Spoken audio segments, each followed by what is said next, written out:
Welcome in biology class.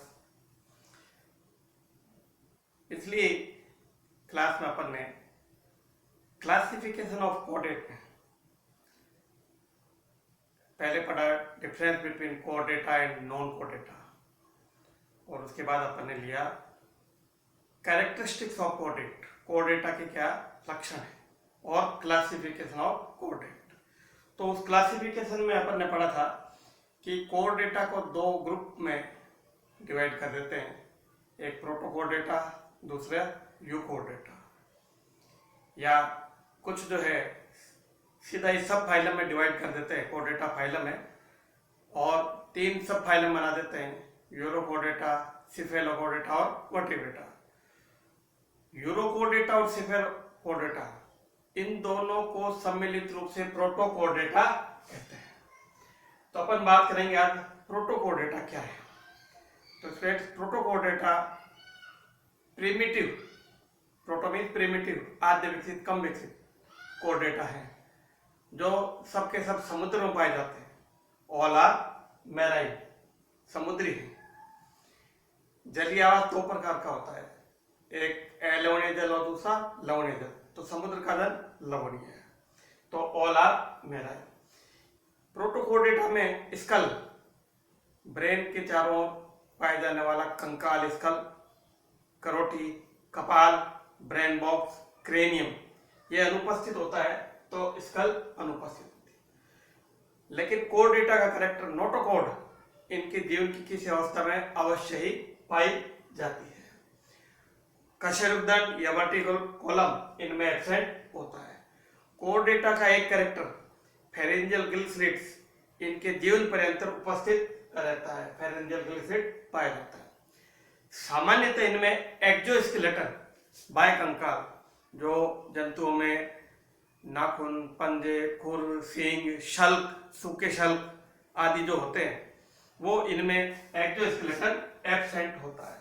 दूसरा, इसमें पैर अपेंडेजेज, युग्मित उपांग, जैसे अग्रपाद एक जोड़ी, पश्चपाद एक जोड़ी, एक जोड़ी नेत्र, तो ये जोड़े वाले अंग पैर अपेंडेजेज में एब्सेंट होते हैं, जबकि युग्मित उपांग अनुपस्थित होते हैं। बोन का बना अंतः कंकाल, बोनी एंडोस्केलेटन इनमें एब्सेंट होता है, तो बोनी एंडोस्केलेटन एब्सेंट होता है। इन जंतुओं में कुछ जंतु कॉलोनी बनाते हैं, निवयी हो जाते हैं, कॉलोनियल यानी एक ग्रुप में एक साथ, तो उसको हिंदी में निवयी बोलते हैं, तो निवयी भी होते हैं।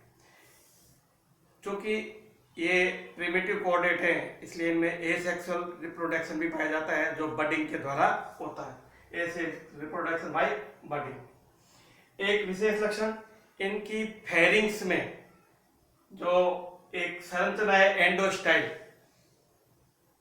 पाई जाती है। तो अपन बात करते हैं कि प्रोटोकोऑर्डिनेटा को दो में क्यों डिवाइड किया, यूरोकोऑर्डिनेटा और सिफेलोकोऑर्डिनेटा में। तो कुछ अंतर है दोनों में। क्या अंतर है? पहला, यूरो मीन्स टेल, कोऑर्डिनेटा यानी नोटोकॉर्ड प्रेजेंट, टेल में भी नोटोकॉर्ड पाई जाती है।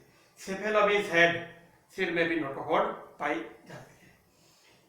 यूरोकोऑर्डिनेटा एकल, सॉलिटरी या कॉलोनियल होते हैं, जबकि सिफेलोकोऑर्डिनेट है वो सभी एकल है, सॉलिटरी है, कॉलोनियल नहीं है। यूरोकोऑर्डिनेटा फेक लाइक है, थैले समान संरचना वाले हैं।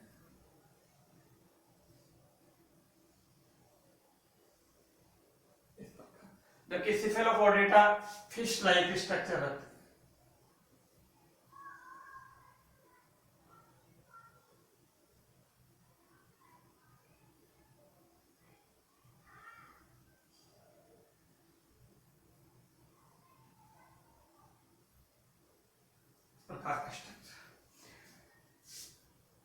यूरोकोऑर्डिनेटा के वयस्क अवस्था में फेरेंजियल गिल स्लिट वाला कोऑर्डिनेट लक्षण ही मिलता है, जबकि सिफेलोकोऑर्डिनेटा में तीनों कोऑर्डिनेट कैरेक्टर जीवन पर्यंत मिलते हैं। यूरोकोऑर्डिनेटा जंतुओं के शरीर के ऊपर एक ट्यूनिसिन नामक आवरण बन जाता है, ट्यूनिसिन पदार्थ का आवरण। जिसको टेस्ट बोलते हैं, इसलिए इसको ट्यूनिकेटा भी कहते हैं। ये इसका फुट है, ये ब्रैंकियल और ये एट्रियल ओपनिंग है। तो ट्यूनिस इनका खोल या टेस्ट पाया जाता है, सिफेलोकोडेटा में नहीं होता। इनकी आहार नाल यू आकार की है, ये आहार नाल, ये फेरिंग्स है और यहां से होती है यू आकार की एलिमेंट्री कैनाल, जिसकी उसमें सीधी आहार नाल होती है। लेकिन इनमें एक ओरल हुड पाया जाता है, ये ओरल हुड है, जिसके चारों ओर ओरल सरसाई पाए जाते हैं और इसके पीछे यहाँ पर एक व्हील ऑर्गन होता है, व्हील ऑर्गन इंपॉर्टेंट कैरेक्टर इसका, जो सिफेलोपोडेटा में होता है। यूरोपोडेटा में हार्ट जो है अदर भाग में है और इसकी विशेषता है कि इसमें रक्त प्रवाह की दिशा बदलती रहती है। एनिमल किंगडम में केवल यूरोपोडेटा ऐसे है जिसके अंदर ब्लड सर्कुलेशन की डायरेक्शन बदलती रहती है। इनमें सामान्य है, हृदय अनुपस्थित है सिफेलोपोडेटा में। इनमें दोनों में वैसे श्वसन वर्णक नहीं होता है, लेकिन इनमें एक वेनेडियम पाया जाता है जिसको कुछ श्वसन वर्णक के समान मान लेते हैं, जो समुद्री जल से एकत्रित करके बनाया जाता है। लेकिन वेनेडियम में वैसे रेस्पिरेटरी पिगमेंट के गुण नहीं होते हैं। उत्सर्जन एक्सक्रीशन यूरोकोडेटा में न्यूरल ग्लैंड के द्वारा होता है, या पाइलोरी ग्लैंड के द्वारा होता है, या नेफ्रोसाइट के द्वारा होता है। एक सिफेलोकोडेटा के अंदर उत्सर्जन के लिए प्रोटोनेफ्रिडिया पाए जाते हैं, जो फ्लेम सेल, ज्वाला कोशिका या सोलेनोसाइट जैसी कोशिकाओं से मिलकर बना होता है। एक ऐसा ही नेफ्रिडियम बक्कल कैविटी के ऊपर भी पाया, छत के ऊपर पाया जाता है, जिसे हेक्सेक नेफ्रिडियम या नेफ्रिडिया कहते हैं। जनक यूरोकोडेटा में जनक जो है, एक ही जनक यानी ओवरी और टेस्टिस दोनों फ्यूज होकर ओवोटेस्टिस बनाते हैं। ओवोटेस्टिस यानी उसी के अंदर टेस्टिस का पोर्शन है और उसी के अंदर ओवरी का पोर्शन है। लेकिन सामान्यतः इनमें या तो ओवरी या टेस्टिस पहले गैमेट्स बना देती है, इसलिए प्रोट्रेंडस कंडीशन या प्रोटोगाइनिक कंडीशन पाई जाती है। जैसे हार्डमानियम में पहले ओम बन जाते हैं तो प्रोटोगाइनिक कंडीशन कहते हैं। इसलिए इनमें फर्टिलाइजेशन, क्रॉस फर्टिलाइजेशन होता है, एक्सटर्नल होता है, जल के अंदर होता है, जबकि इनके गोनेट सामान्य है। यूरोकोडेटा में बडिंग होता है, मुकुलन होता है, मुकुलन के द्वारा जीव का निर्माण होता है, जबकि सिफेलोकोडेटा में इस प्रकार के मुकुलन नहीं होता है। इसका लार्वा पूंछ युक्त होता है और उस पूंछ युक्त लार्वा के अंदर नोटोकॉड होती है। इस लार्वा में नोटोकॉड है और धीरे धीरे ये लार्वा कायंत्रण द्वारा, मेटामॉर्फोसिस द्वारा ये जंतु बदलता है, तब ये पूंछ लुप्त हो जाती है, नोटोकॉड भी लुप्त हो जाती है पूंछ के अंदर। इस प्रकार का मेटामॉर्फोसिस जिसमें अंग कम होते हैं, नष्ट होने लगते हैं, उसको रिट्रोग्रेसिव मेटामॉर्फोसिस कहते हैं। तो यहाँ लिखा नहीं है, लेकिन इनमें प्रतिगामी कायंत्रण पाया जाता है।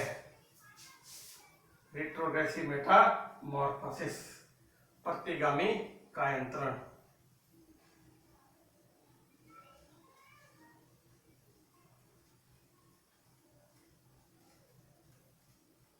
इनमें लार्वा बनता है, इसलिए इनडायरेक्ट डेवलपमेंट होता है, जबकि एम्फियोक्सस या सिफेलोकोडेटा में लार्वा नहीं बनता, डायरेक्ट डेवलपमेंट पाया जाता है।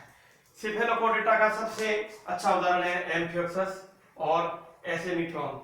एम्फियोक्सस को ब्रेकियोस्टोमा भी कहते हैं और इसको आइडियल कोडेट या अदर कोडेट भी माना जाता है।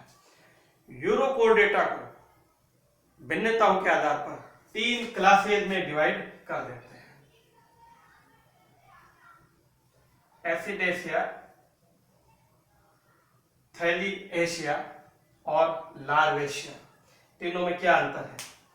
एसिडिएसिया को सी स्क्वाट्स या सी पटेटो, आलू, समुद्री आलू भी कहते हैं। ये जंतु सेसाइल होते हैं, स्थानबद्ध होते हैं, एक स्थान पर इस फूट की सहायता से चिपके रहते हैं। इन जंतुओं में ब्रेंकियल एपर्चर यानी माउथ और एट्रियल एपर्चर दोनों पृष्ठ सतह पर है, ये पृष्ठ है, पृष्ठ सतह पर है, जबकि थैलिएसिया के अंदर दोनों विपरीत होते हैं, एक सिरे पर ब्रेंकियल होता है, दूसरे पर एट्रियल होता है। और जो लार्वेशिया है इनके अंदर एनएस का अभाव होता है। एसिडेशिया के अंदर रिट्रोग्रेसिव प्रतिगामी का अंतर पाया जाता है, जबकि थैलिएशिया के अंदर अलैंगिक जनन में दो अवस्थाएं मिलती हैं। और लार्वेशिया का विशेष लक्षण है कि इनमें ट्यूनिसिन का बना हुआ टेस्ट नहीं पाया जाता है। एसिडेशिया के उदाहरण है हर्डवानिया, ब्रोटाइलस, मोल्यूला इंपॉर्टेंट है, जो ओविपेरस, विविपेरस जो सब काम में लेते हैं अपन, जरायुज, अंड जरायुज या अंडर, तो ये जरायुज है यानी शिशु देता है मोल्यूला। डोलियोलम, साल्पा, पायरोसोमा ये थैलिएशिया के उदाहरण है। पायरोसोमा, पायरो मीन्स फायर है, आग, एक कोलोनियल जंतु है जो एक साथ समुद्र से ऊपर उठते हैं तो आग सी उत्पन्न करते हैं, चमक उत्पन्न करते हैं, तीव्र चमक उत्पन्न करने वाले जंतु हैं। लार्वेशिया में आइकोप्लूरा और एपेंडिकुलेरिया, इनके अंदर ट्यूनिसिन का कवच नहीं पाया जाता, इसलिए ट्रांसपेरेंट दिखाई देते हैं और बहुत स्मॉल होते हैं, स्मॉलेस्ट कोडेट भी इनको कहा जाता है।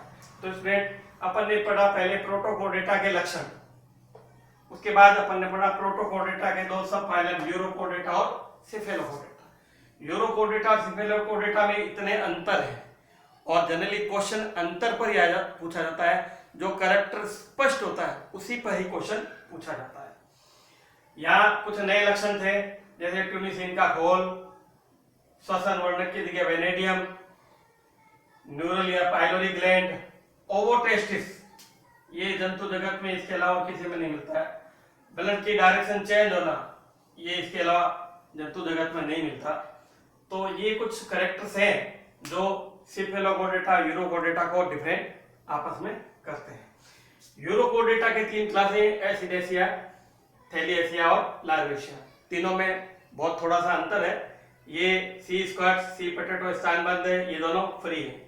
इनके मुख और रेट्रियोपोर एक सतह पर है, इसके विपरीत दिशाओं में है।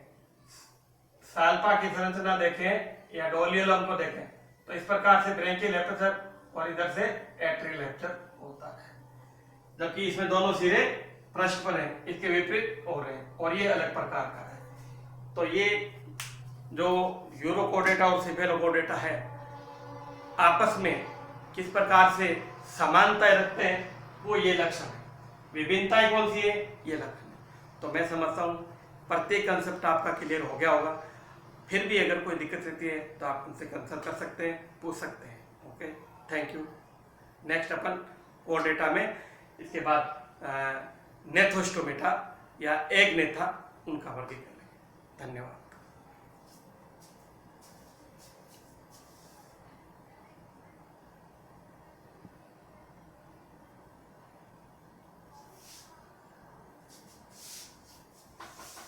ये प्रोटोकोडेटा के लक्षण,